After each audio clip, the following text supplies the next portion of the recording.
I was 86% correct on accurately predicting when an NBA team will be at highest risk of losing strictly based on the sleep. Oh gosh. Yes, and just 15 or 30 minutes can make a difference. So let's dive into just some very practical strategies to get the best sleep possible. Dr. Cheri Mah is a renowned sleep doctor and performance expert whose sleep optimization research has enhanced the careers of CEOs as well as athletes in the NFL, MLB, and Formula One, and has provided life-changing expertise to companies like Nike, Under Armour, and Google. For my elite athletes that I work with, sufficient sleep, it's a game changer. For example, we saw a 12% faster reaction time, a 9% improvement in free throws, and a 4% increase in faster sprint time. And when you experience what it feels like to be well rested, you never want to go back to getting insufficient sleep. And it doesn't have to be these big jumps. I'd love to dig into that. Okay. So I have a shower, then I get straight into bed after. Is that good or bad? Tweak the timing of your shower and your hot bath to just an hour or two before bed. It's hard to grasp how much of a difference this can make in your life. What about sex? Does it have an impact on your sleep? Oh, okay. So is there anything that I can eat before bed that won't disrupt my sleep but will get rid of the hunger? There's a pre-sleep meal. For example, cereal and milk. Cereal? And the reason why is because... And then I read this fascinating word, nappucino. Yes. This is a useful tool if you're a working professional and you need a little boost in alertness and performance. What you do is... The Diary of a CEO raffle is about to close. Anyone that subscribes to the Diary of a CEO before we hit 7 million subscribers, which is probably going to be in a couple of days' time, you will be included in the raffle. And on the day we hit 7 million subscribers, we are giving away a lot of money can't buy prizes to all of you. So hit the subscribe button, get in before 7 million, and I'll announce the prizes and the winners in the comments below when we hit 7 million subscribers. Dr. Mah, what is it you do, and why is it so important in your mind that you do it? Great question. So I'm a sleep physician, but I spend a lot of my time and career trying to educate and advocate for people to prioritize sleep, right? This fascinating process that each of us does every single night, and arguably is about a third of our lives. But many individuals don't do this very well, or they, sacrifice it and they overlook this area.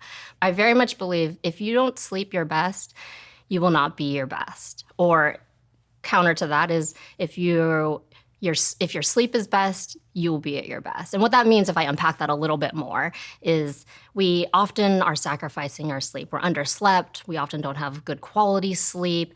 We're very reactive to our sleep at nighttime, and it's the last thing that we think of at the end of the day when we wrap everything up. And that's arguably not going to put ourselves up to be the best we can be in the following day, right? And for my elite athletes that I work with, when you actually get sufficient sleep, you have practices that you plan into your day, and you actually are more proactive with that, it can be a game changer.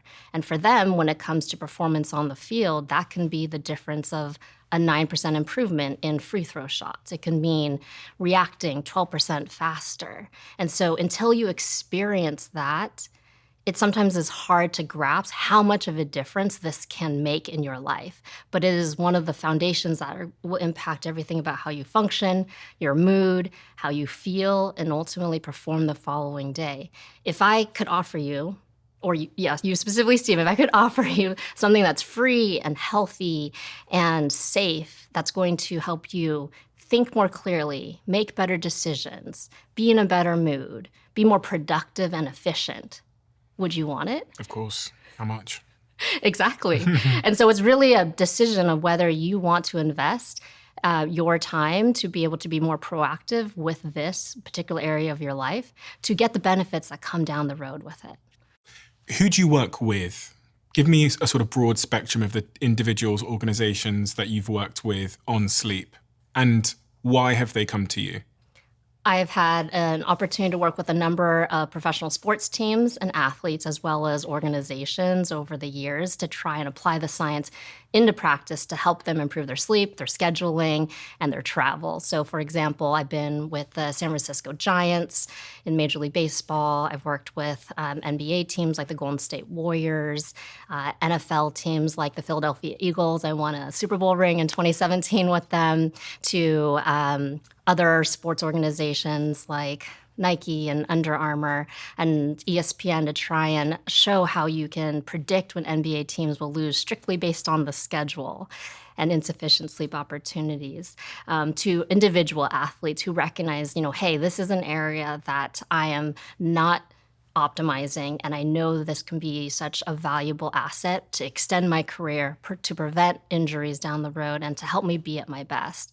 Do you ever work with CEOs? I do. I do work with executives and C-suite executives to try and help them be their best, because they too are high performers, right? Their performance outcomes are maybe a little bit different than pro athletes, where we're quantifying on-field performance and looking at their swim times and what they're doing when it comes to the on-court or on-field performance outcomes. But for these executives, they arguably are also making incredibly important decisions. They have to still react when they're under pressure, and they have to make good judgment calls.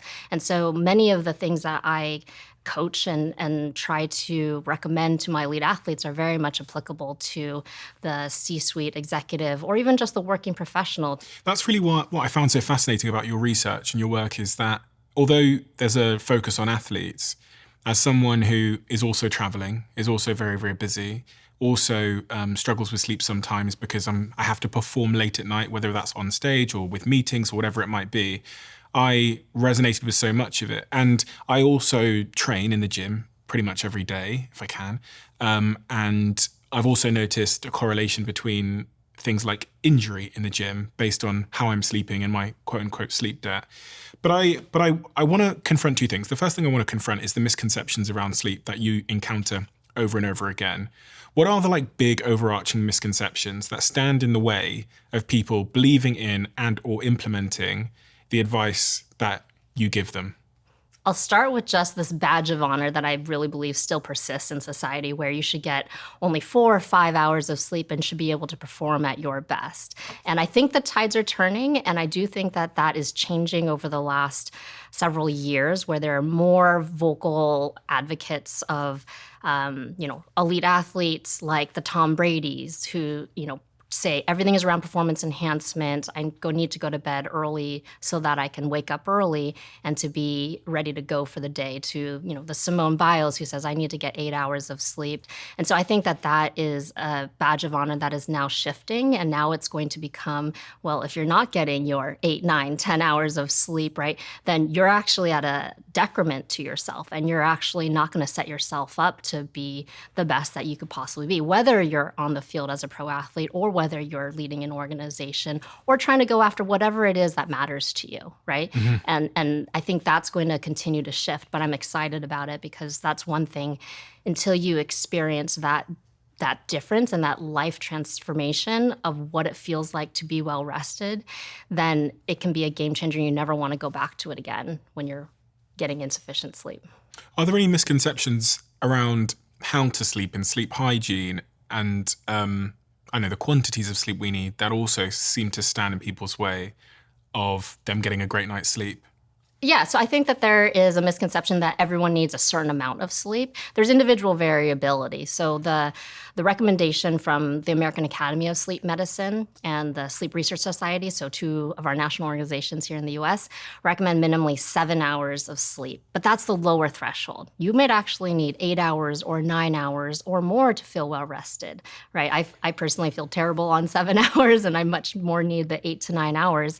And there's those in that individual differences. So you need to find what you feel well rested, you're able to function well at a high level during the day, and that will then be your individual requirement. So I think there's this misperception that everyone needs a certain amount, but you need to find what works for you. And it's all about small changes. So if you're not at 7 hours, I think you shared sometimes you're under that. Oh yeah, sometimes, yeah. It's about 15 or 30 minutes more can make a difference. So if you're getting 6 hours, then I'm going to recommend getting 15 minutes or 30 minutes more every day for this 1 week, and then get 15 or 30 minutes more next week, so that you're building from, say, 6 hours of sleep to 6.5 hours. And you may not think that that's that much, but we can all do 15 minutes more, right? We're less scrolling or doing what we're wrapping up our day, but those 15 minutes add up, where that's the difference of like an A student to a B student, or 11 minutes more sleep is the difference. Actually? of a B student to a C student in one of these studies. Really? Exactly. And then over the course of a week, 15 minutes will be almost 2 hours more sleep than if you didn't. What was the study? So this was a study done in high school students, but looking at the difference of how much they're sleeping versus their correlation to grades. And so that 15-minute difference was shown to be that A to B student, 11 minutes from that B to C student. Oh, gosh. Yes. So it doesn't have to be these big jumps, but small changes over time will add up. The study I have in front of me here, which I've printed out, also highlights the importance of sleep for everybody, but also specifically in this case for athletes. Can you walk me through this study and what you found in this particular study on the adult male basketball players? Yes. And how you conducted the study? So in this study, we looked at the men's basketball team, and we really tried to examine if we extended their sleep over 5 to 7 weeks, encouraging them to get 9 or 10 hours of sleep every single night to pay back what we call an accumulated sleep debt. Would we see any impact on performance outcome? Specifically, would we see an impact on reaction time, their fatigue levels, and would we see an impact on their on-court performance, specifically free throw shots, three-point shots, sprint time? And these are measures that we would do after every regular practice. And over the course of those 5 to 7 weeks, we demonstrated that we saw a 9% improvement in free throws, a 9% improvement in three-point shots. We saw a 12% faster reaction time and a 4% increase in faster sprint time. And so these were the quantification, which was novel at the time, was what was quite fascinating because it wasn't that 1% that I think many elite athletes are trying to find every small way to adjust their training to get that 1% better, because in elite sport, that 1% can be the difference, right, of being at the top versus not. But this was arguably 9% or even double digits for reaction time, depending on the outcome. And so we've expanded that looking at other sports as well, but this was one of the first ones to show that it really potentially could have a significant impact on performance outcome for these athletes. How much did they sleep more per night to get those results? Yeah, so they did. So we did quantify objectively through a what's called actigraphy. It looks like a wearable nowadays, and then compared that also with what they thought they were getting. And so we did extend their sleep substantially over, I believe, an hour and a half compared to what they were getting prior to the study. Because getting 9% more free throws or three-point shots or 12% better reaction time is, quite frankly, for some teams, the difference between like winning a championship and not. Yeah. Because I think about the Premier League often, which is it's soccer, I guess, football. Oftentimes, there's been leagues within my lifetime, there's been years in my lifetime where both teams have tied with the same amount of points, and one is won just on the amount of goals they've scored. They've just scored a couple more goals. So after 38 games, they both have the exact same points, and the winner is just the person that scored like a couple more goals. Mm-hmm.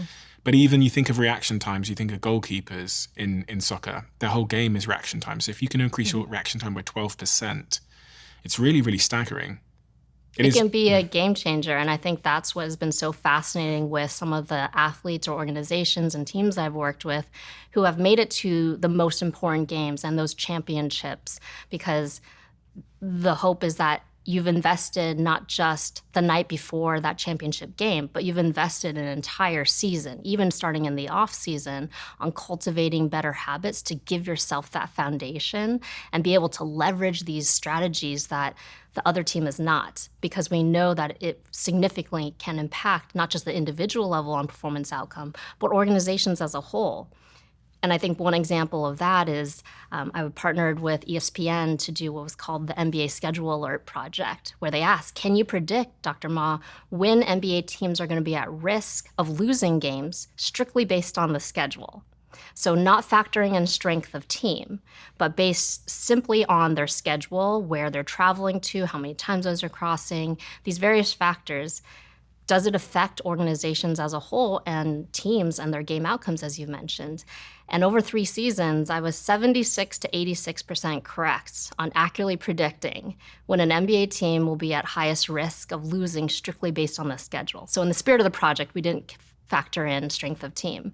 But to me, that was staggering because there's many other factors that maybe are not always considered to be as clearly important about this travel schedule up front, but hey, maybe these factors really do play and influence game outcomes in this way. And that's not the only thing that has obviously shown that organizations and teams as a whole will have differences in performance outcome. There's other studies like the Monday Night Football study that showed if you simply bet on a West Coast team when they play an East Coast, West Coast matchup during night games, over 25 seasons, you'd beat the Las Vegas point spread 68% of the time.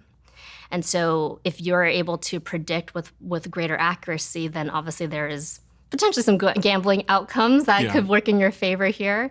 But really being able to show that you would be able to benefit and predict better than what the spread will be between the two teams over is that time. because the West Coast team has gone, who's traveled? It doesn't matter. It simply matters that the West Coast team is playing the East Coast team during night games. So this can happen on the West Coast, it can happen on the East Coast. The reason why is because performance is enhanced in the late afternoon to evening, around 4 to 8 o'clock. In both scenarios, the body clock of the West Coast team, because they typically go out just the day before the game, it feels like they're on the West Coast. Okay. Right? So when you're a West Coast team, and you stay there and the East Coast team comes out, the East Coast is 3 hours later. So what is a 7 o'clock game on a West Coast feels like a 10 o'clock game for an East Coast team. Got you. Same thing applies when the West Coast team goes East Coast. Even if it's a 7 o'clock game there, the West Coast feels like it's a 4 o'clock body clock. Yes. And so that special window of around 4 to 8 p.m. when world records are broken and performance in a 24-hour day is optimal. And that is leveraged then over those 25 seasons that the West Coast will have more favorable outcome overall. Got you.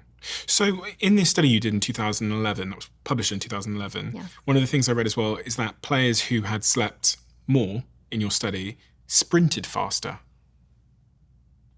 I mean, quite dramatically faster as well, I think, from 16.2 seconds at the start of the study versus 15.5 seconds at the end. Yes. Over what distance was that? So that was from the baseline to half court to baseline to full court and back. Okay. So we chose a very standardized sprinting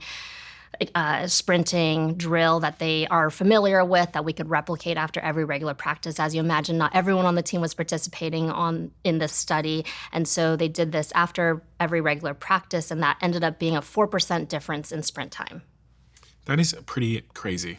Do professional teams know this? Do athletes know this? Are they aware of this, or is this something that's fairly new? Some are aware, and I think the momentum is shifting towards more athletes, more teams recognizing that this is an untapped competitive advantage, that this is an area that they may or may not have implemented specific strategies or education or planning for when they travel. But I think the more forward-thinking organizations, teams, and athletes are starting to pick this up and starting to recognize that they can use this as a weapon, right? As a performance-enhancing drug, if you may, because it is safe, it's healthy, it's effective, and we know that it will be one of the only things that can give you these performance benefits. And those are the ones that are trying to leverage the science into application for optimizing, their sleep at nighttime. Have you seen individual athletes, change and save their careers? When I say change, I mean change the trajectory of their career or save their careers because they focused on their sleep. And can you give me some examples of that? Yes. Golden State Warriors' Andre Iguodala. He's someone who I worked closely with.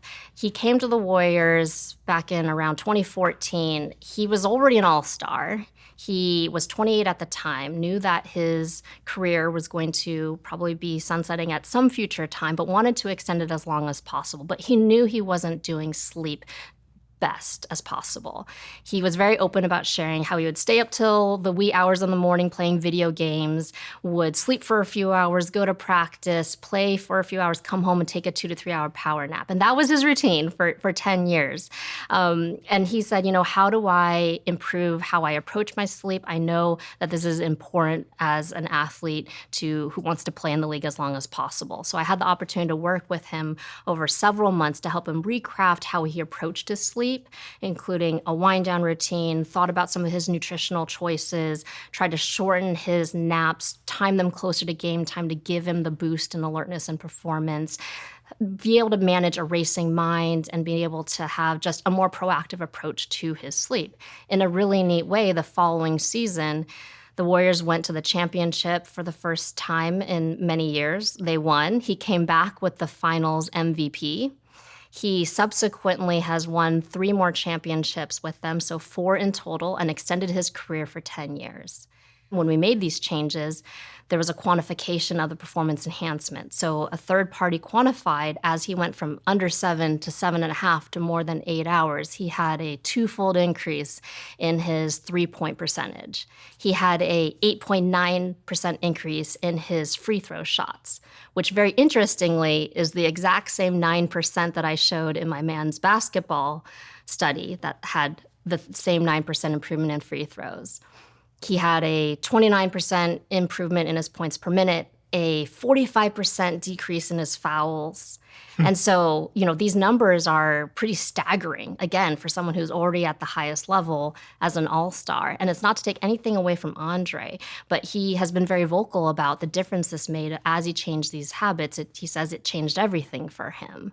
And I think that that's a very inspiring story of what it can mean to extend your career and be able to almost tap into this additional performance capacity that I think even he was surprised about, that he, for the first time, was able to improve beyond what he already thought was his best. And I think that's what's so inspiring, because this is something that's accessible to all of us to be able to tap into that little bit more. So not only did he win the Most Valuable Player award, but his 3-point conversion went up 218%. Yeah, so during the time that I had worked with him, his 3-point percentage went up 2-fold during that time. It begs the question, what did you do to him? And, you named a couple of things there, but I'd love to dig into some of those key points. Sure. Where you started with him, the specific sort of things that you implemented into his sleep hygiene. And so that if I am him, the day that you met him, when he was taking those naps and staying up late, which I often do, to be fair, where would you start with me and where did you start with him? Okay, so let's dive into just some very practical strategies that I started to challenge him with, which was, we'll start with his sleep environment. We want to make your sleep environment like a cave, really dark, quiet, cool, and comfortable. Dark cave. So dark, blackout curtains, eye mask are some of the easiest tools that you can grab, but are incredibly helpful and great investment to be able to use that both at home and then when you travel, so that if you're in a non-ideal environment like a hotel room, you have, for example, an eye mask that can help dampen out the light. Making it quiet, so earplugs. Also a white noise machine. I'm a huge fan of even a small travel white noise, so that you can actually mask over external noises that you may or not be able to control. I'm someone that tells myself that I sleep with something playing. I grew up with a radio in my room, so as an adult now, I'm always looking to play something as I fall asleep. Is that going to hurt my sleep quality? I would say if you're accustomed to this, I would say that's fine to continue to do so. I am not a fan of having the TV on and having the bright light exposed to you in that hour before bedtime, because it also can just be very psychologically stimulating. But if, like you said, it's a radio or it's a podcast that you feel is helping you relax, then I'm a fan of it. Do you think Diary of a CEO will help people relax? It might. It might help you at least think about your sleep a bit more and challenge you to do maybe one change tonight. We consider that to be a scientific endorsement of the podcast. Okay, so I've got sound down. You are a fan of the white noise machines. I am, because sometimes there's external noises like a garbage truck or construction that you're not always able to control. So if you can at least mask over it temporarily, that can sometimes be helpful to keep individuals more asleep during the nighttime. And there's even some now that are adaptive. So if the door slams, then the volume temporarily increases and then will decrease. So there's almost these smart white noise machines that are coming out on the market. So that's from a noise standpoint, and earplugs are going to be helpful if you're traveling. When you're at home, you can obviously use those to dampen down any external noise. from a temperature standpoint, you want it to be cool. I think this is an area that a lot of people can benefit from because they often sleep in much warmer temperatures than what we know is probably more conducive to sleep, which is cooler. 60 to 67 degrees has been shown to help individuals stay asleep and fall asleep. That may be frigidly cold for some, but you have to find the temperature that's right for you. I would say decrease your temperature by, say, 1 degree or 2 degrees every couple of days, and then you can find the temperature that works well for you. And there's even technology now where there's mattress covers that can help you regulate temperature from much cooler to warmer. So if there's differences in bed partners, that's a way that you can actually accommodate both of their preferences. So that's about 16 to 20 degrees Celsius. What about when I shower or I bath? Because often I go and have a shower, then I get straight into bed after. Yes. Is that good or bad? I would encourage you to shift that timing a little bit earlier into the night. So an hour and a half before you are planning to go to bed, I would shift your shower, because when you are taking a hot bath or hot shower, it increases your core temperature. But when you fall asleep, your core temperature drops. So you don't want that competing signal to be right before bedtime. But if you back that shower up an hour and a half, that should be sufficient time that we think potentially there's an augmentation of helping that drop in temperature. And some smaller studies have shown that that can help decrease the time to fall asleep and also enhance deep sleep, which has implications for muscle recovery, regeneration, and you get more of that in the earlier part of your night. So it's an easy fix, just to tweak the timing of your shower and your hot bath to be just an hour or two before bedtime, not right before bed. So it's a strategy too, if you have difficulties winding down and relaxing, to implement that hot shower, hot bath earlier in the evening. One of the problems I also have when I sleep sometimes is I hear people say you can't eat like 3 or 4 hours before bed. However, I sometimes get home at 10 p.m. and I get home hungry as hell at 10 p.m. Yeah. And then sometimes if I order food, for example, it might come at like 11. Okay. Which means that I end up eating at 11, and then I really see it in my sleep scores. I think as well that I'm someone that tends to fall asleep later. Again, this might just be me telling BS to myself, but that's what tends to happen. And I know I'm not supposed to eat before bed, but I'm so hungry. So is there anything that I can eat before bed that won't disrupt my sleep but will get rid of the hunger? Yes, the preference is not to have a huge meal right before bed that's fried, fatty, really heavy sitting in your stomach that hour right before bedtime. So if you're able to time that and be strategic, then that's obviously the preference. But I'm okay with you having a pre-sleep snack. A lot of times for my athletes, that means we'll go for something like 50% of a complex carb and like 50% of a lean protein. So for example, cereal and milk is an easy one. Cereal? Yes, cereal and milk. Of course, we want something that's whole grain and not, necessarily a sugary, cereal, but cereal and milk is an easy one that many people have access to, or cottage cheese and fruit, or 100% whole wheat crackers and peanut butter. And the reason why is because I don't want you waking up in the middle of the night being hungry, or even trying to fall asleep and you feel like you're hungry. But we want something that's slow digesting through the night, because ideally you're going to be sleeping 7, 8, 9 hours during the night. And we want it to be able to get you to the morning time, and then you will fuel when you wake up. So a pre-sleep snack can be a great strategy if you're coming home late and you want to obviously be able to fuel before bed, or if you have a really early dinner and you're hungry before bedtime. Yeah, that happens sometimes as well. Sometimes I'll eat dinner at about 5 p.m. Yep. And then I get to about 10, 11 p.m. and I'm still awake and I'm starving. Okay, so what's a pre-sleep snack that you think you can grab for? Some nuts. Okay, yeah. Does that work? Yeah. Nuts have protein in them. You can grab a good nut mix. Maybe you can partner that also with like some yogurt too. Raspberries. Raspberries, yeah, Blackberries. fruit. Yeah, and some, a protein and carb in there. And those are good pre-sleep snack. If I wanted to destroy my sleep, what would you recommend I eat right before bed? What would you recommend I consume right before bed? It could If you be, just want to I destroy want your to sleep destroy my sleep. entirely. What should I- Okay, so we're gonna have the nightcap of having a couple of drinks right before bed. Okay, so some alcohol. Yeah, we'll have some alcohol on board. We'll throw in some caffeine too to really get you to stay awake in the next couple of hours. We'll add a really heavy meal that's fried, tomato based, fatty, sitting in your stomach right before bed. And Did you say tomato-based? yeah, sometimes individuals will have acid reflux with tomato-based products, and so if that's something that is that something that you experience, then you generally want to avoid some of the tomato-based products that can aggravate some of the acid reflux. So some fried food with some ketchup. Yes, Okay, so alcohol, caffeine, and some fried food with some ketchup. I think that would really work to your disadvantage during the nighttime. Any sugar?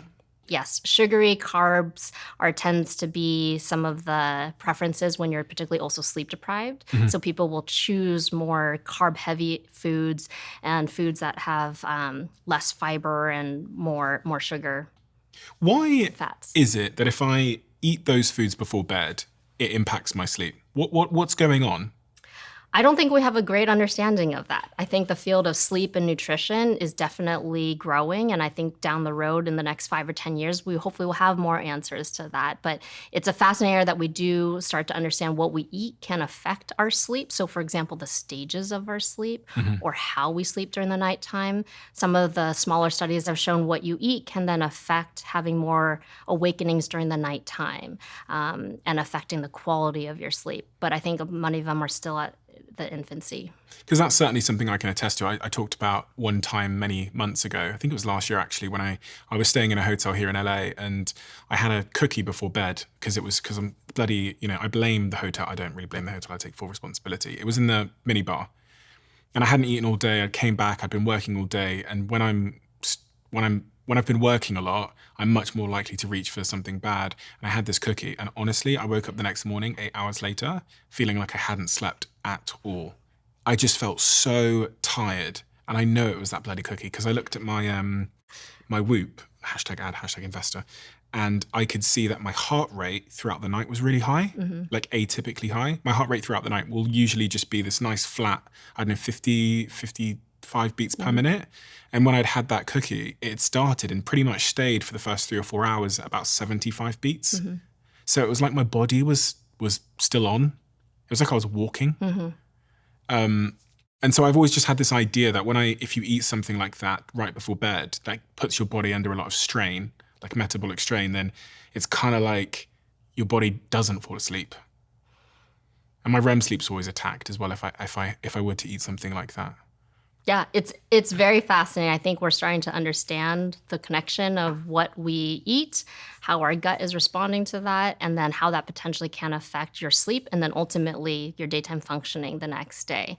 But we do recognize from sleep deprivation studies that individuals will make different nutritional choices and grab for the cookies and the ice cream and some of those other snacks later at night than they would if they were well rested. That's a real horrible paradox, isn't it? It is.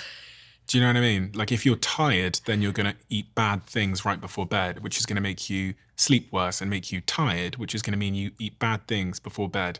It's this vicious cycle. It is. And unfortunately, that could potentially lead to potential weight gain and other downstream consequences. So just one other reason why, obviously, making sure you're having sufficient sleep, but also having good practices and your approach to sleep is also a priority. So you're asking, what else did we do with Andre? But in that ways of preparing to sleep, we addressed, does he have a wind down routine? So we implemented one where he would read before bed to actually relax and prepare his brain and body to sleep for the night. Managing a racing mind can be incredibly common for not just the elite athlete, but for all of us. And so even before he did that reading, we would actually have him stretch and process his thoughts outside of bed. And that set him up with a 2-part system so that he could actually be strategic about preparing to sleep for the night. A lot of people can relate to this managing a racing mind. Athletes, performers, creatives. So if I've got a racing mind, I think as well, I think I tend to feel like I have my best ideas just before I'm about to get in bed. What would you recommend someone do if they have a racing mind? Again, incredibly common to have racing thoughts, thinking through the day, needing to process your thoughts about how to prepare for tomorrow. So what I'd recommend is spending 10 minutes processing your thoughts outside of bed in dim light every single night. So that can mean, I would recommend you could do stretching. You could do deep breathing exercises to activate your parasympathetic system and dampen down your sympathetic system. That's what I recommend for a lot of my athletes. If that's not your thing, I recommend journaling, getting your thoughts down onto paper, or writing a to-do list. Those are easy ones that all of us can do for, even if you start with 5 minutes today. So I'm going to stretch. Okay. I read something, I think it was Whoop's data they released at the end of the year, where because there's an activity log in Whoop where you basically say what you're doing. And I'm going to butcher this, but I think the stat said that reading before bed improved your sleep by about 5% across everyone that was using Whoop, which makes sense because you're going to be away from light, I guess, and you're also going to be calming you called it your parasympathetic nervous system. Yes. The parasympathetic nervous system, what do I need to know about that in the context of sleep? That's just the system that helps you relax and wind down. It is in balance with the sympathetic system, which you may have heard as the fight or flight system that gets you going. That's where your heartbeat will be much more rapid. Your breathing can be much more rapid when you need to go. That's when I'm overthinking. Yes, but you want to dampen that down and you want to get your parasympathetic system activated so you can help actually relax physiologically your body and also your brain so that you're in a better state to sleep at night, right? It's easier to slowly pump your brakes and then try to sleep versus if you were going 60 miles an hour on a freeway and then suddenly slamming on the brakes and just jumping into bed. So you actually have a process to slow yourself down, your brain and body. It will help prepare you to actually get better sleep during the nighttime. Just want to close off on Andre then. Is there anything else you did with him? Yes. Please do give me one. There's more that we've done with Andre, but this is to give you some highlights. So, approaches to his sleep were having that way to process his thoughts, being able to wind down before bed and relax, improving his sleep environment so that it was, as I mentioned, dark and cool. I believe his was around 67 degrees. It was quiet. We took out technology from his bedroom so he didn't have that exposure prior to bed. We looked at cutting down some of his power naps that were several hours long to shorten them to 20 to 30 minutes and time it much closer to game time so we would get that boost as you would go into evening games. And we looked at some of his nutritional choices, but this is the highlight of some of the ways that we were strategic about his approach to sleep, and while we're also extending his sleep from that under 7 to 7.5 to 8 hours, because we knew he had an accumulated sleep debt that had been built from not getting sufficient sleep, probably for many months to years prior to this. And so, as we've shared, some of the performance outcomes were astonishing, and he's been very vocal about sharing his sleep story. And he's not the only one. If I could share another story about another athlete where you've asked what has saved someone's career. So with Andre, I think he saw this performance enhancement that he could tap into that was previously he didn't know almost existed, right? But then there's other athletes where I think having sleep as a foundation almost saved their career. One example is Ryan Jensen. So Ryan Jensen was cut from the Ravens and put on the practice squad. And during this time, as the story goes, his father said, what's happening? You're not yourself. You made your mom cry the other day. There's something that's going on. And he eventually was tested for sleep apnea, which is a very, very common sleep disorder where your airway has some partial or a full collapse during the night, and so it can have very fragmented sleep through the night.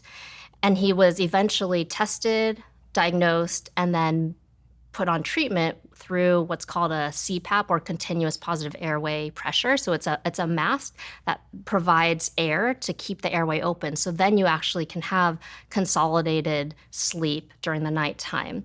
And in a very neat way, 4 years later, Ryan Jensen comes back, signs a $42 million contract as one of the highest paid centers in the NFL. And then 3 years later, in 2021, wins the Super Bowl with Tom Brady on the Bucs. I see this as the success story of saving his career, and he's been vocal about how much of a difference it made from literally almost the end of his career happening to now being able to succeed at the highest level, and also, of course, being healthier and being able to have more success on the field than he probably imagined for himself. And better relationships. Presumably he's not made his mother cry. I'm quite curious about that. Why is it that when we haven't slept, we're more likely to make people cry? Because our emotions are not regulated well when we're short on sleep.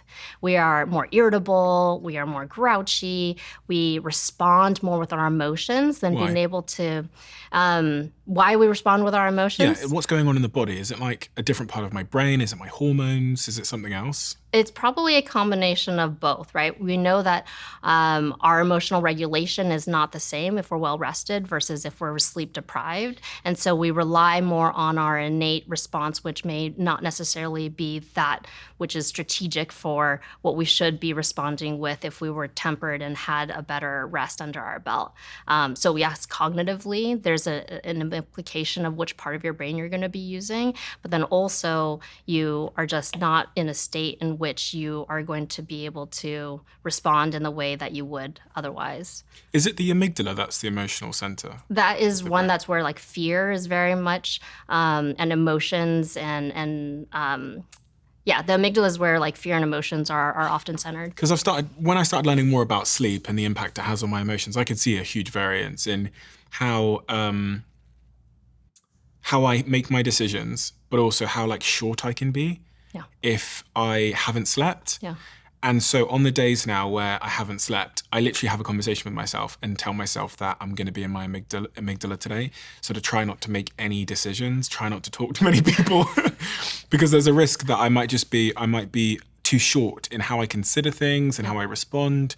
And I really want to stay away from that. But I've seen such a huge variance. And I've also heard of other like famous CEOs and stuff like that talk about how they focus so much on their sleep. I was reading something the other day, and it was Jeff Bezos. Mm-hmm.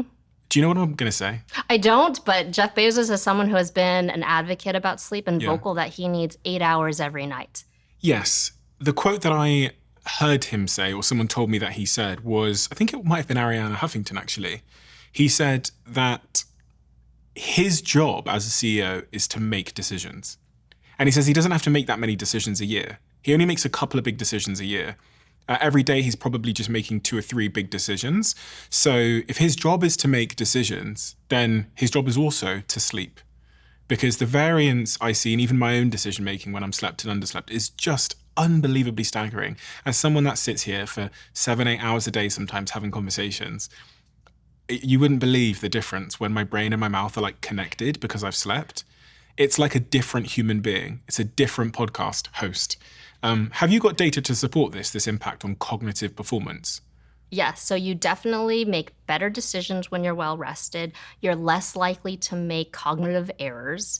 You have better judgment when you're well rested, and you're going to react faster. So in the situations where you need to make big decisions, whether it's on the field and you need to react because you're running a pass, whether you are Jeff Bezos and you're running a company and you need to make critical decisions under sometimes, acute stressors, or you are someone who just is trying to be your best, we know that the cognitive domain very much is influenced by getting sufficient sleep.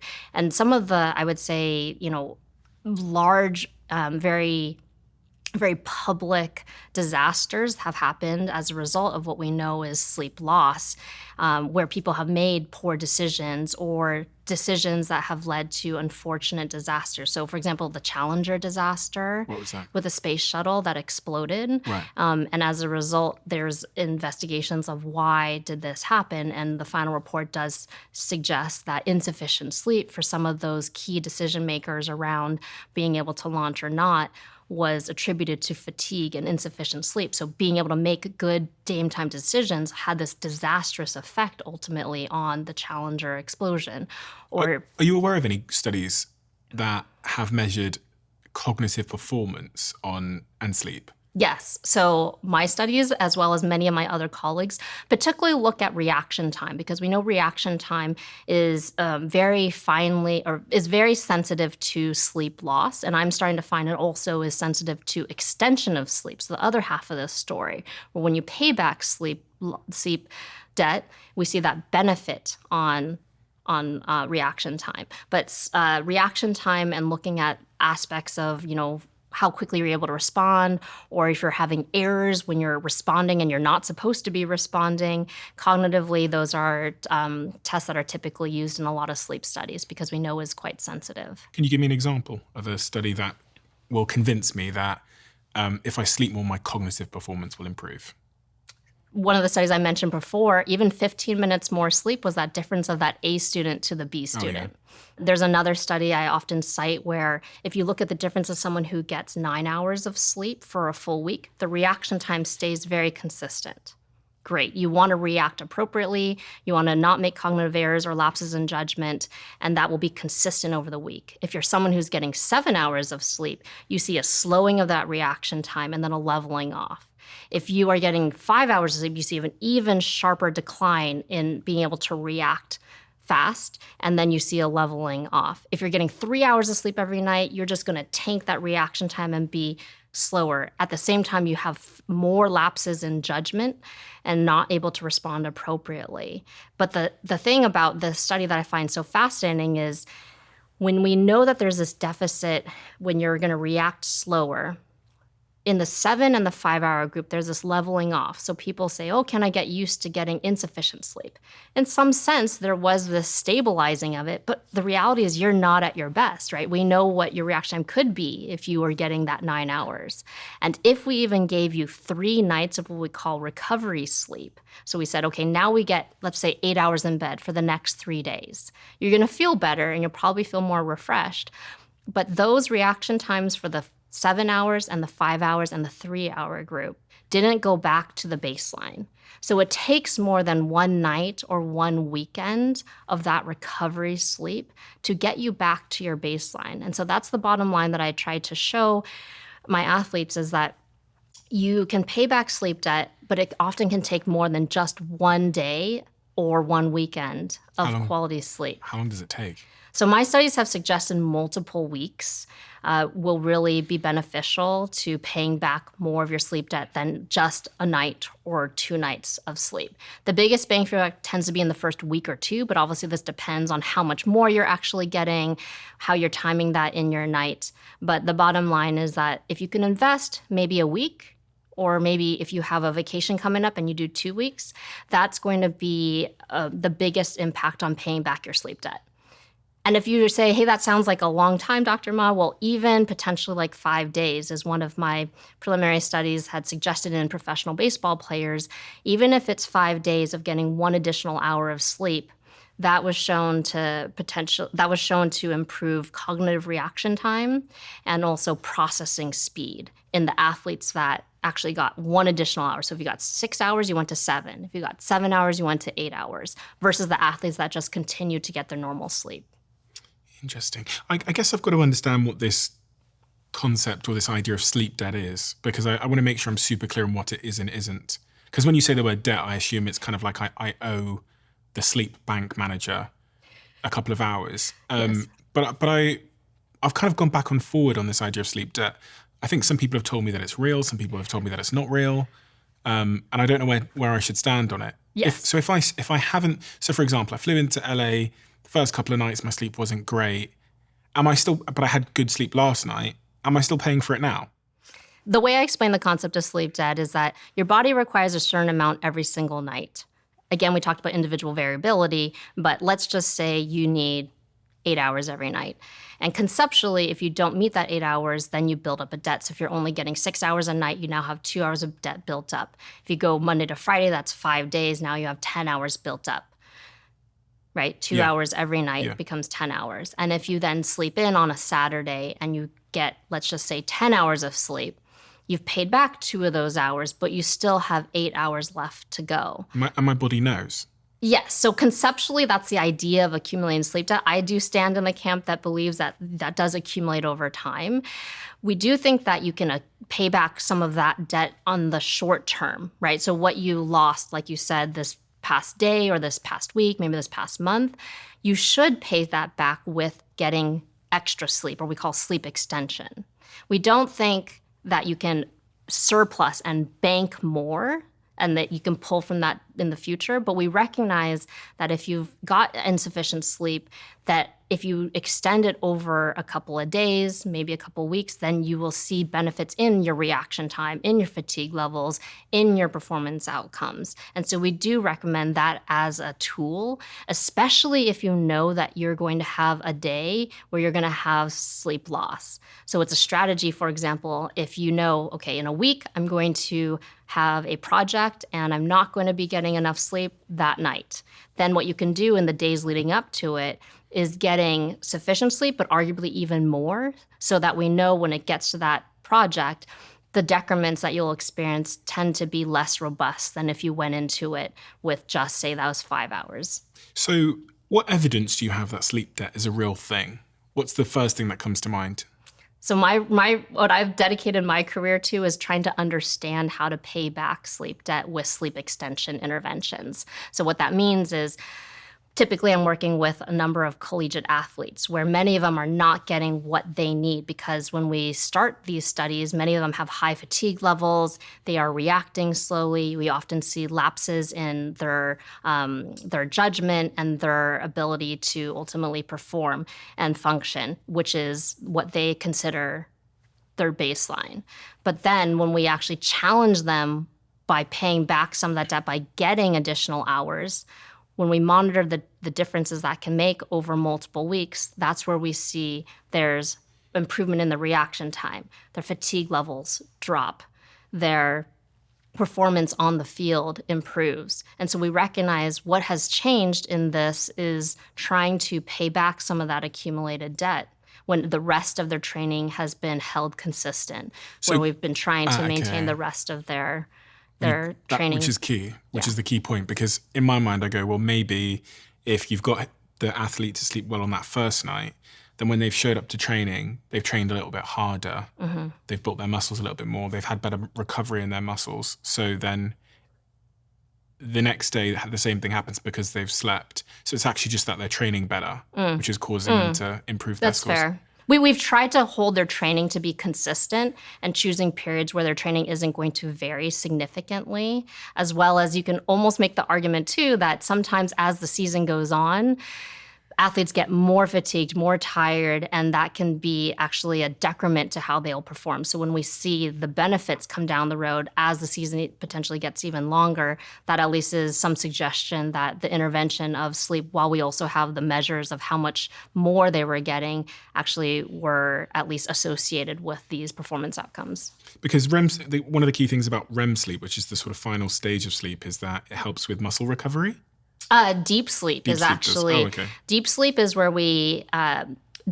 where it's implied that there's more muscle recovery regeneration because there's the biggest pulse of growth hormone during your deep sleep. So to back up a bit, you have light stages of sleep, then you have deep stages of sleep, and then you have that rapid eye movement sleep, or when you dream. That tends to be more associated with consolidation of learning and memory and skill consolidation. So you go through these cycles during the nighttime, about 90 to 120 minutes, but the proportion changes through the night. The beginning of the night, you get more of that deep sleep. And then in the early morning hours is when you get more of that REM sleep. So you might have woken up in an earlier morning and had the recall of these vivid dreams. It's because you often will be waking up from that REM sleep. Yes, that happened last night, actually, because I woke up suspiciously early for me. So I woke up at about 5 or 6 o'clock, and I was just kind of dipping in and out of dreams. And they were very vivid dreams that I can still remember now. Yeah. So the muscle memory element of all of this, what is muscle memory, and how is that sort of implicated with sleep? So muscle memory, there's different types of memory, and you need sleep. Think of sleep as hitting that save button, right? You need to sleep after you have learned new information, learned a new skill, so that you can consolidate those those memories and be able to retrieve it later. So I always use an analogy of hitting that save button. After you learn new material or learn a new skill set, you need to go home and sleep so that it goes into long-term storage and that you can retrieve that the following day and subsequently. Without that sleep, we know that that groundwork for that new skill or that new memory is not going to be as strong. And so in the context of students who are trying to study for a test or an athlete that's trying to remember the playbook, you want to space those intervals that you're learning that material and have sleep that follows so that you strengthen those connections.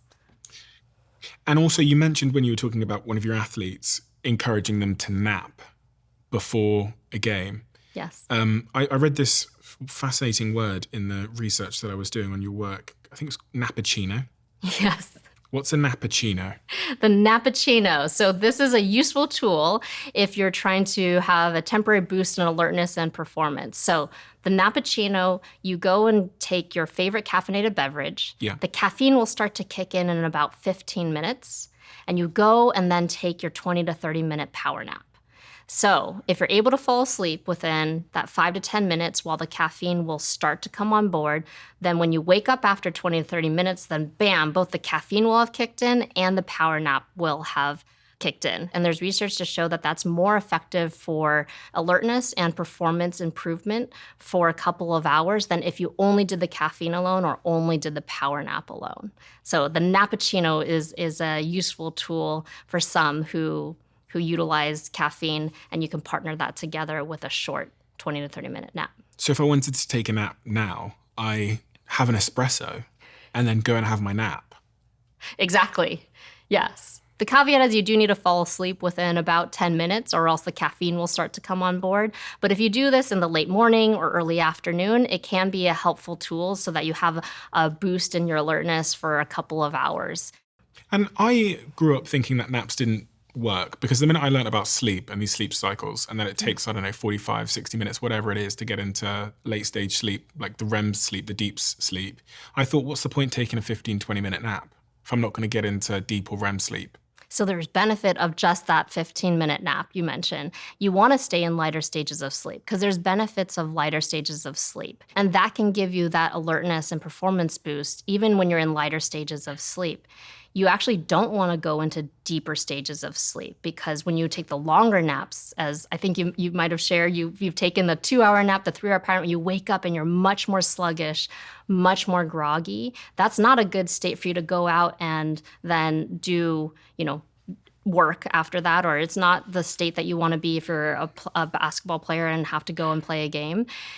But those deeper stages, you come out of what we call sleep inertia with that sluggishness. And so it can also affect your sleep at night and make it harder to sleep subsequently. So you actually want to stay in those lighter stages of sleep and keep those naps very short. So what's the maximum length that a nap should be?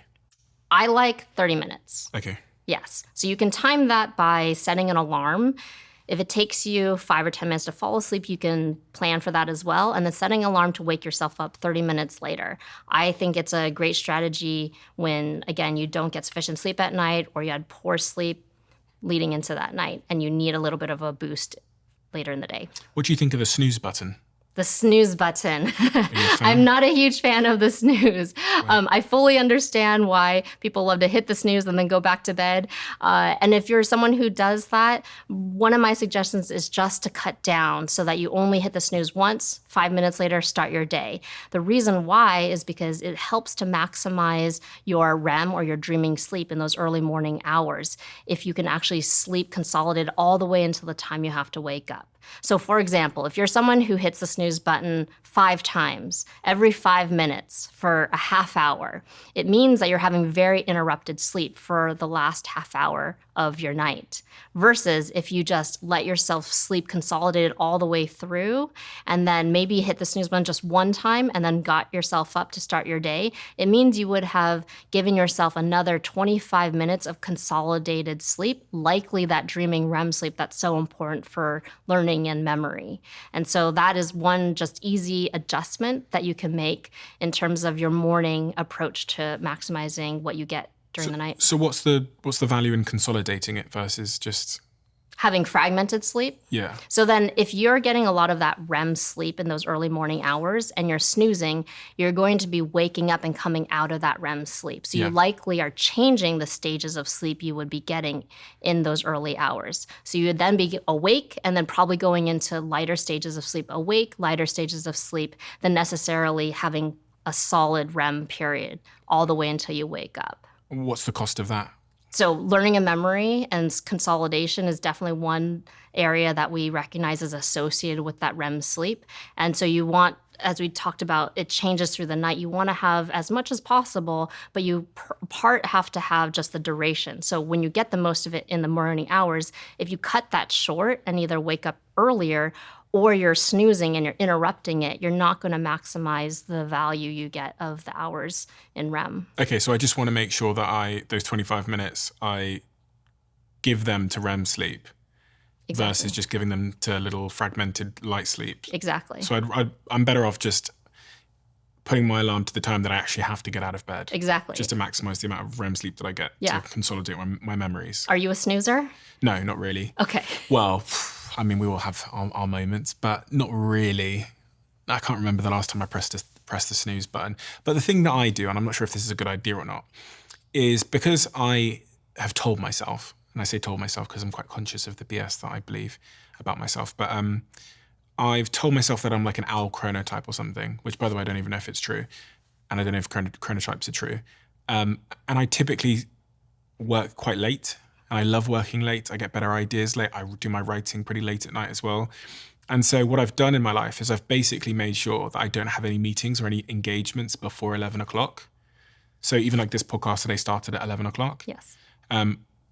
Basically nothing in my life starts till 11 o'clock for that very reason, because if I do end up staying up a little bit late, I want to be able to kind of sleep through without having to set an alarm and just wake up naturally. What do you think of that? Is that suboptimal? No, I think it's a great strategy. So there are chronotypes where you've mentioned you're more of an evening owl. You go to bed later. You like to wake up later as a natural predilection. Is that real? Or This have I just is told real. myself This is real. Justifying myself? No, there is a natural tendency for some to feel like they're evening owls. And there's others who feel like they do much better in the morning. So they go to bed earlier, they wake up earlier, they're more productive in the morning. Those are our morning larks. And then there is a group that's somewhere in the middle that don't strongly lean one way or another. But really what you're doing is you're making your sleep work to your chronotype and to your advantage, where you do feel like you're more productive in the evenings, and then you want to be able to maximize your sleep, waking up without an alarm and starting your day later. I think that's like a great strategy because a lot of people aren't able to have that flexibility, and so society often will force, particularly the night owls, onto an earlier schedule where you have to wake up, whether to go to work or other obligations or kids, and then we at fail an in earlier school. point. And then you're cutting your sleep short, like you mentioned, like with school, and then we're getting these, and then you're on a schedule that doesn't work synergistically with what your chronotype is. They should do some studies on kids in school and like disobedience and ability to pay attention and do your homework and grades, because honestly, I was so useless in school, and I really think a lot of it. Now, I'm not entirely sure here because I got diagnosed with ADHD when I was like 30 years old. So part of me thinks I've just got like a very active brain. And part of having an active brain meant that late at night I was finding ways to stimulate it by playing video games, etc. So that might just be the reason. But the other reason might be that I'm an owl chronotype, and I found it really hard to get up at like 7:30 to go to school by sort of 8:30ish. And so I would miss school. I would show up knackered. I would sleep in lessons. And I feel like school just starts way too early for kids. It's an ongoing problem, and actually, in a very interesting way, there has been a change to school start times, particularly in California. This year was the first year that school start times for high schools and for middle schools was shifted much later, because there are studies to show that when our students are better rested, they have higher attendance rates. Their GPA and grades are much higher. There's less mental health issues. There's less car accidents. And so these studies have been over the last decade and longer, in which they have built evidence to help make decisions to start school time later. And that is, in California, been enacted this year, and some other states are starting to follow suit. But to your point, what makes it challenging is that the age of high school, many of those body clocks are shifted. And so students want to, in adolescence, go to bed later and wake up later naturally. That's just how our sleep changes through the life cycle.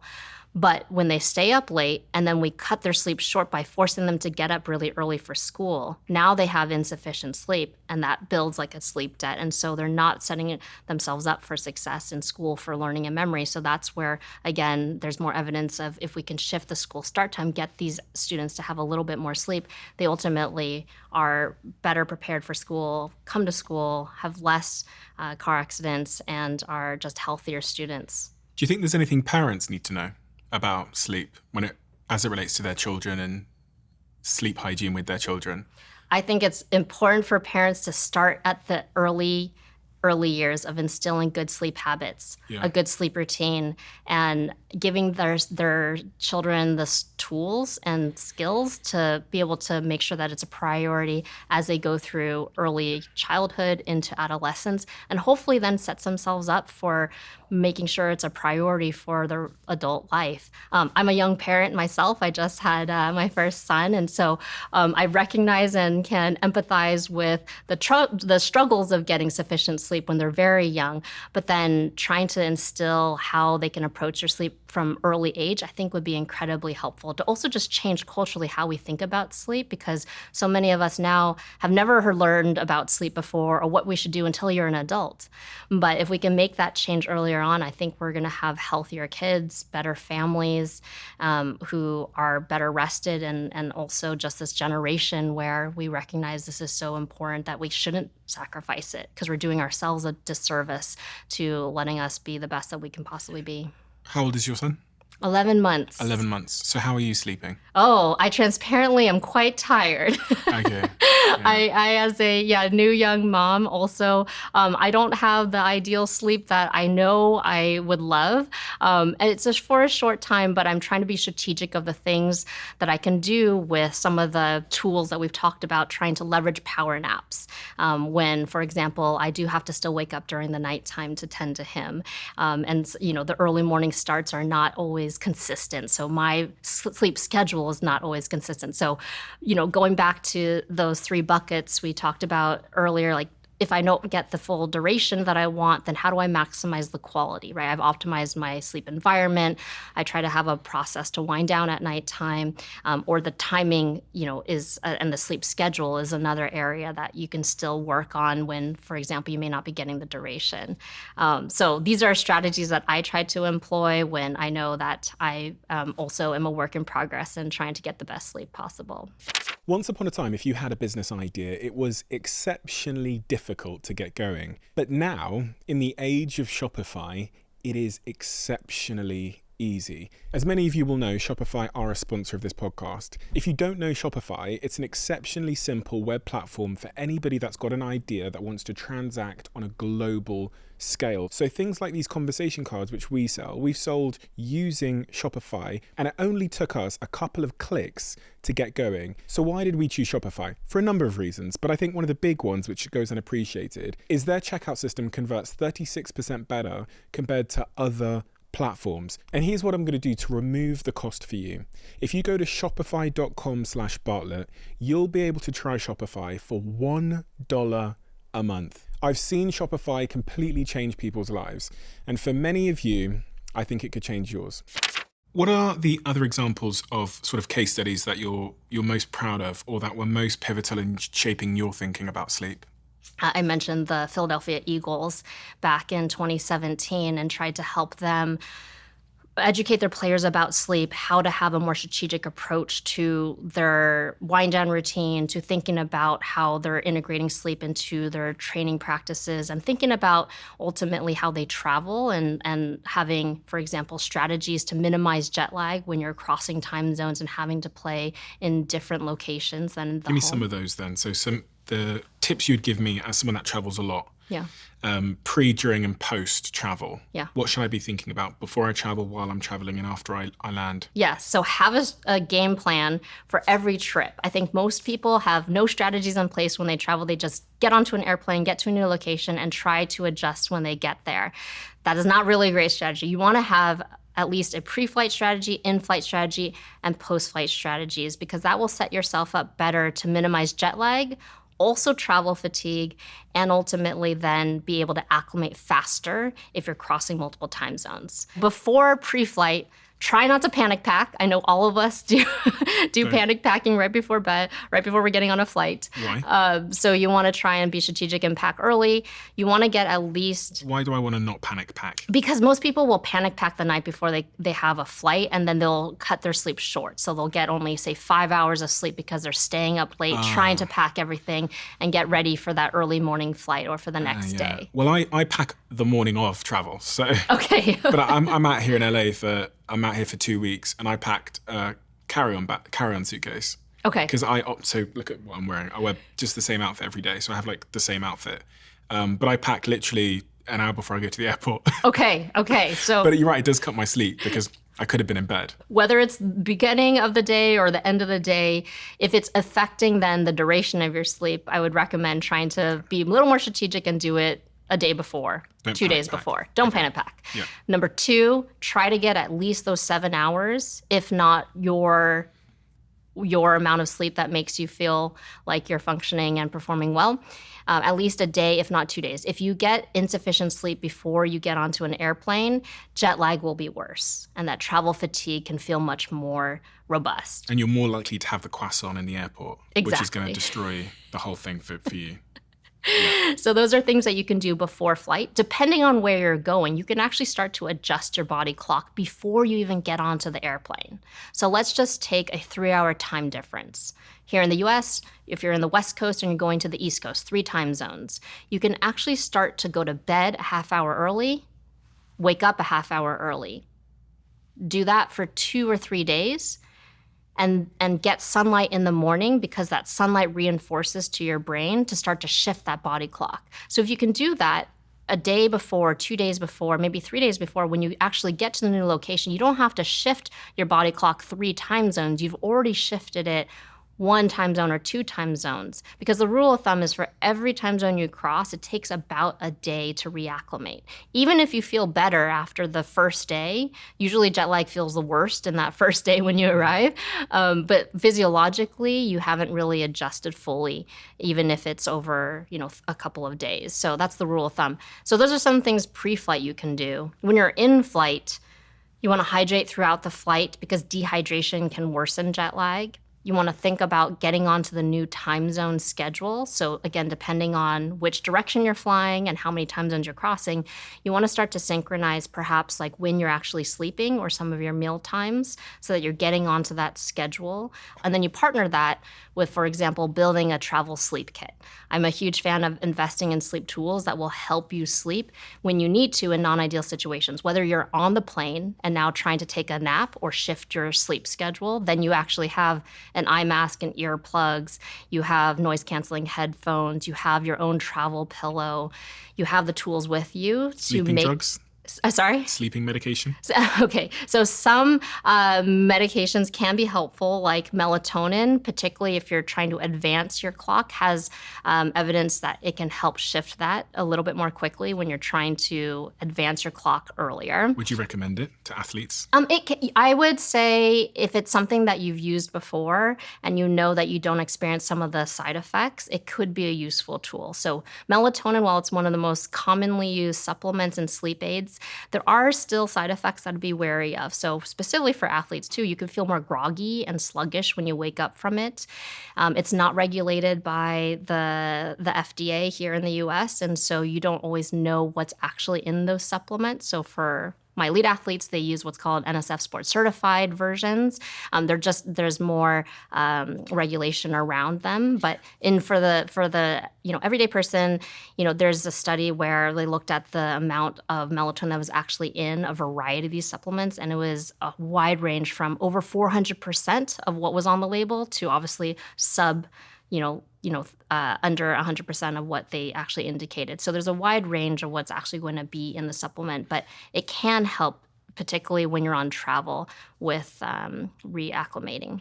My team here, most of them use a certain app when we travel, and it just tells you basically, you say where you're going, and then it will tell you what time to eat, what time not to eat, etc. So you can get aligned with that, with your destinations, like circadian rhythm, I guess.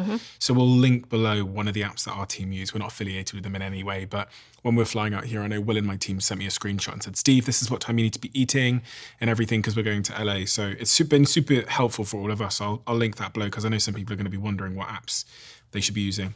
So we're in the flight. We've got our post-travel flight kit with the eye masks and all those kinds of things in. We've got our app. We're hydrated, noise cancelling headphones. Is there anything else we need to be thinking about while we're traveling? When you're traveling, so on a plane. On a plane, so we talked about hydration. Minimizing alcohol and caffeine or eliminating entirely is going to be a great strategy instead of having some on board, because that can also potentially worsen jet lag and or make it more difficult to sleep when you arrive. And again, seeking light, that is the most powerful signal to your brain to help shift your body clock. Also bringing sunglasses so that you actually avoid sunlight at certain times, because your body can respond differently depending on, again, on your home location and how many time zones you cross. So there's certain times that these apps can be helpful that will likely tell you don't want to get sunlight during these hours. And so you want to be strategic about that and just make sure you have sunglasses so that you can still go about your day but try to minimize that sun exposure. Getting well rested and getting sufficient sleep, even if it might be a little bit more fragmented than usual, just giving yourself at least a day to acclimate, so that I would recommend not scheduling your most important meetings right when you get in or in that first day. For athletes, they don't want to do maximal exercise because there's a risk that jet lag could increase injury in that acute period. So you want your body clock to be able to readjust. And then using caffeine and power nap strategically. So for example, our afternoon, 1 to 4 o'clock, is typically when we have this dip in our alertness. Now, when you get to a new time zone, that can occur at a different time point in the day. But strategically, then you can use caffeine and power naps to be able to help you through those lulls when you're in that new time zone. What about sex?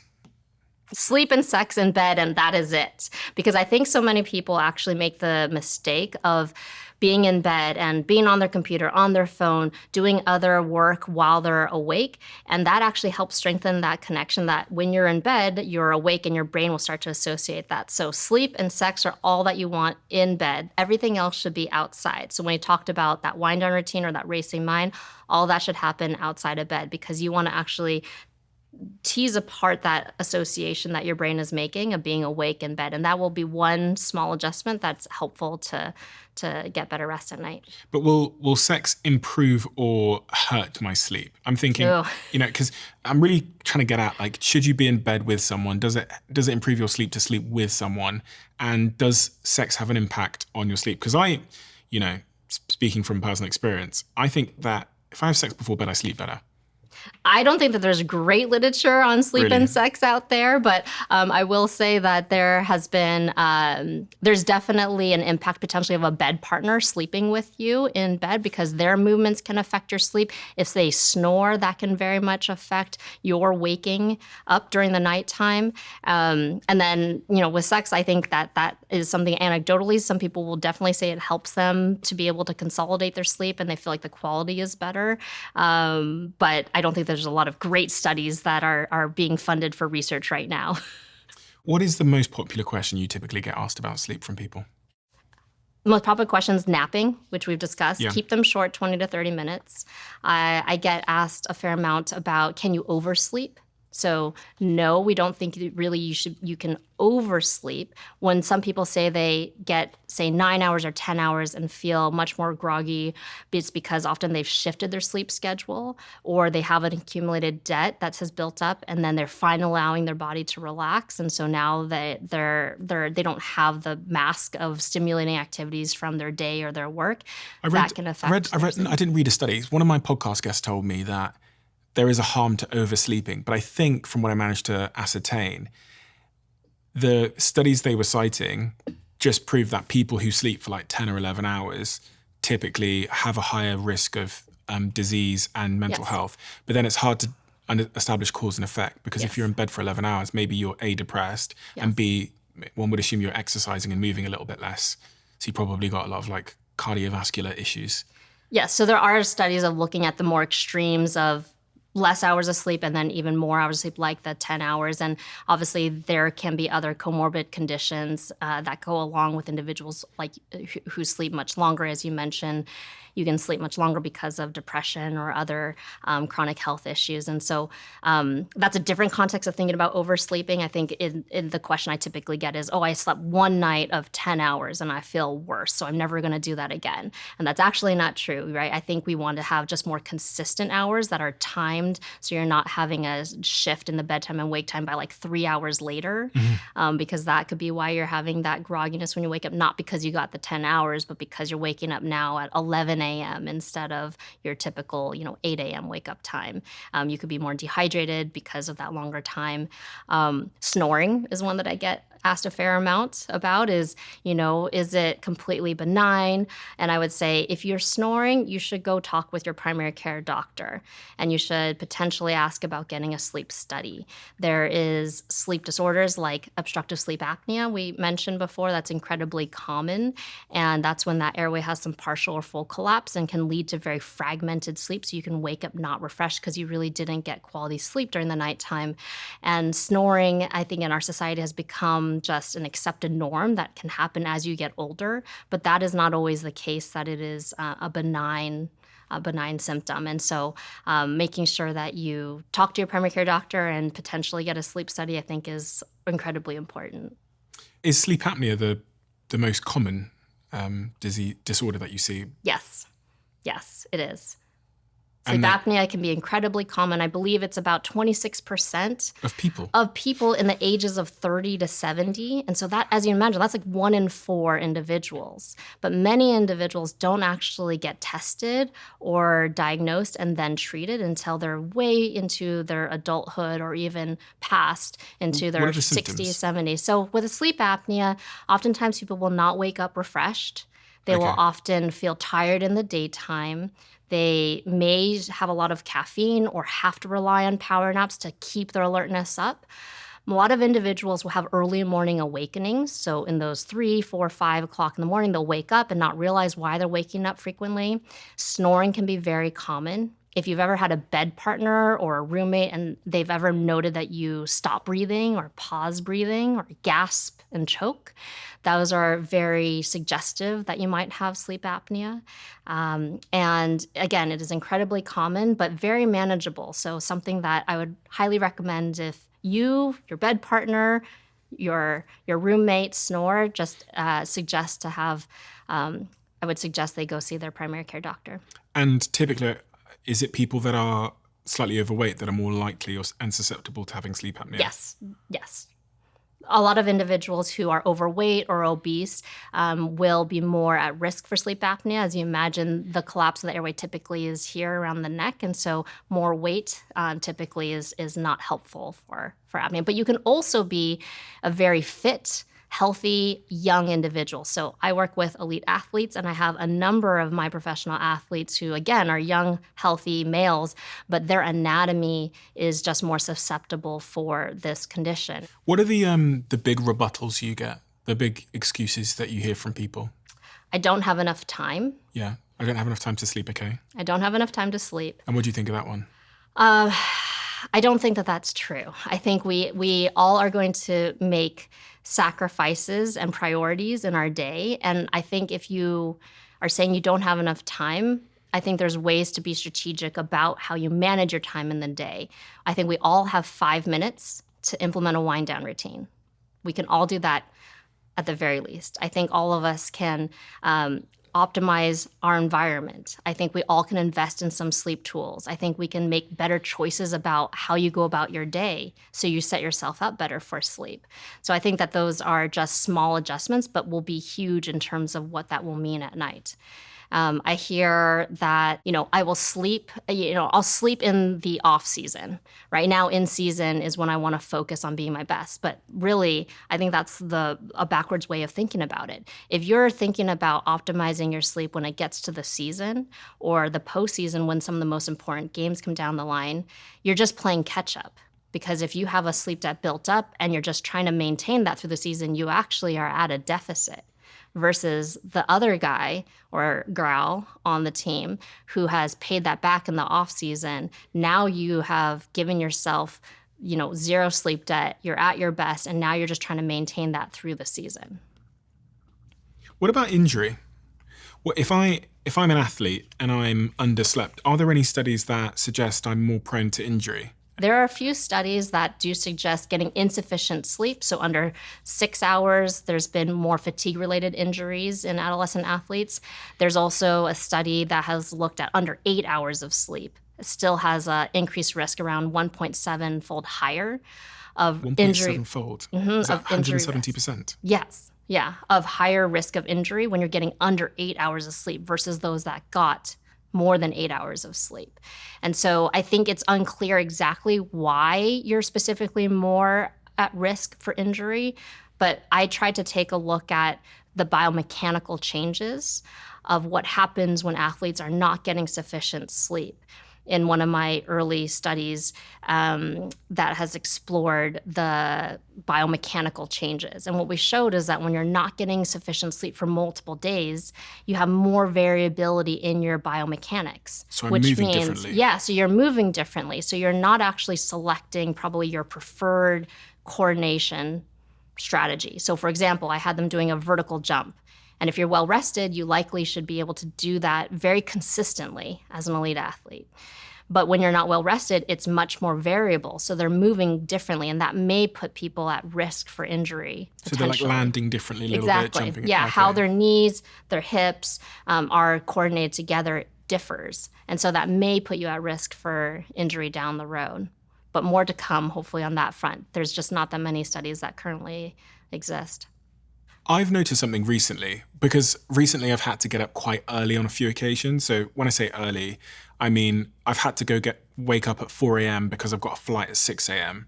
And really interestingly, say if I got in bed at like 11 p.m. at night and I have to wake up at say 3 or 4 a.m., when I wake up at 3 or 4 a.m., I'm really hungry. But if I wake up at 8 a.m., I'm not hungry. Well, you are starting your day much earlier. So your body clock is starting at a much earlier time than you typically would versus 8 o'clock. So you almost have what we call socially jet lagged yourself, right? Where you didn't get on an airplane yet, but you literally shifted your whole sleep schedule to be an earlier wake up time. And so you can feel some of the symptoms of jet lag where you can have stomach GI upset, you can feel more fatigued, you can have those symptoms as if you got onto a new time zone and flew there, but you hadn't yet. It almost feels, dare I say, like hormonal. Because I was trying to understand what hunger is, and hunger is essentially a bunch of hormones, isn't it? So yes, you have certain hormones that regulate your appetite. So leptin and ghrelin are two hormones that impact your appetite. Ghrelin makes you more hungry. Leptin feels more satiated. If you don't get sufficient sleep, these levels can be imbalanced. And so that's where people tend to, as we've talked about, gravitate towards, carb and unhealthy foods in the later evening time. But also when these are not well balanced, that can also lead to weight gain or situations where you're not able to potentially regulate your weight appropriately. And so when I have individuals who are wondering about not making weight goals, I ask them about their sleep, and they don't recognize that sometimes being able to address how they sleep will actually help them to get to the weight management goals that they're really striving for. Jack, what about you? We've talked about sleep before. How are you sleeping at the moment? I've got pretty good at my sleep, but waking up in the middle of the night, you spoke about it in terms of like sleep apnea. Yes. But it feels like it should be normal to wake up. So awakenings actually can be very normal. This is a very common question I get asked is, should I never wake up at night? And that's actually not true. So you shouldn't necessarily hit your head on the pillow and then you're out for the full night and then never have an awakening. If you wake up, you go to the bathroom one time, you come back, fall asleep in the 5 to 10 minutes, great. That's actually very normal. So You can have awakenings that happen even in the early morning hours, and that can be just a typical part of your sleep cycle because it can be as you're transitioning between these sleep stages that you'll have these awakenings. Sometimes you'll consciously know that you're awake, and other times you will unconsciously awaken. And so something like a wearable might actually show you that you have these awakenings during the nighttime that you don't recall. But when it becomes very frequent, then you have these awakenings and over multiple weeks, or it makes it more difficult and challenging than to function in the daytime. That's when we get more concerned about awakenings because there's a number of reasons why you can awaken at nighttime. To name a few, it could be environmental factors that affect your sleep. It could be that you had alcohol, that right before bedtime. Maybe there's caffeine that's causing you to be awake. There's also just stress, or if you just have a racing mind, that potentially could cause those awakenings. A bed partner is something that is a common culprit, or underlying sleep apnea that can happen. And so there's early awakenings that need to be investigated with your doctor. How much does alcohol impact my sleep in percentage terms? I don't know the specific statistics of how that's going to impact the duration, but I will say that when we look at the studies of moderate to high consumption of alcohol, that very much has an association with more fragmented sleep, more awakenings during the nighttime. And so the quality of your sleep is significantly impaired. So if you're trying to have an important meeting the following day, an important game, or you're just trying to be able to be your best that following day, at least try to minimize or eliminate the alcohol. Or in the sleep docs world, we say drink when you wake up. We'd rather you have that alcohol in the morning Jesus or Christ. or the early afternoon, not necessarily right before bed. And so, that's one of the strategies is to eliminate the alcohol right before sleeping. Dr. Mah, we have a closing tradition on this podcast where the last guest leaves a question for the next guest, not knowing who they're going to leave it for. And the question that has been left for you is, if you could go back and fix your worst mistake, but it would change everything afterwards with no guarantees, would you do it? No, I would not do it. I think we make mistakes in life and we learn from them and we adapt. And it can set us off in a different direction, but that ultimately is going to influence who we become, who we interact with, how we build a life forward. And I wouldn't change my life if I could go back and would set me on a completely different trajectory. Could you think of a worse mistake when I said that? Did one come to mind, or was there a category of... There wasn't. Maybe I haven't spent a lot of time to try and dive into some of my worst mistakes. I definitely have made mistakes along the way and obviously would have done some things differently in my personal or professional life. But I do think that is what has made me who I am today, right? Mm-hmm. I think I have tried to learn from those mistakes, try not to make them again, and try to figure out how to adapt from there. Mm-hmm. But that has, I think, set me on a path that is where I am today. So I wouldn't change that. It's so interesting, the subject of sleep for me, because I was part of the burnout brigade, the badge of honor burnout brigade for a long period of time. And I definitely thought in my early career, when I started my first business at around 18, 19, 20, 21, up until probably up until about 26, I thought that me not sleeping was something to show off. And I thought that I was more impressive if I communicated to people how little I slept and how much I was able to accomplish in spite of that. I think actually the greatest enabler to my productivity is being really obsessive about my sleep and having that rule that I said where nothing in my life, unless there's something that's immovable, is booked before 11 o'clock. Mm-hmm. And I really hope other people, after listening to you, after going through your work, which is all available online, really prioritize their sleep. Because as you've shown through your research and the studies, the impact, the very real impact on our lives is so profound. Maybe one shift in your mindset too that I encourage you, but everyone that's listening as well, is the way I frame it to athletes is it's a small tweak, but if you think about sleep as not the end of today, it's the beginning of tomorrow. What you do to prepare, what you do to try and get the duration that you're striving for, and how you set yourself up will affect everything about how you function, how you interact with individuals, and ultimately perform tomorrow. If you're willing to do everything it takes for you to be your best, sleep has to be foundational in every day. And if you're willing to put in that time and that effort, you'll reap the benefits that come down the line, and it can be completely life-changing. But you have to give yourself that grace and that patience to be able to make these small adjustments. But as some of my athletes have shown, it can be a game changer for them. It can completely change the trajectory of their career and even life once they actually get quality sleep under their belt. And so I challenge everyone to make small adjustments starting tonight and reach out if you have questions. But Where do we find you? You can reach me at Instagram, Twitter, or X, Facebook, LinkedIn at Dr. Cheri Mah, DrCherimah. Or you can find me, my website is drcherimah.com.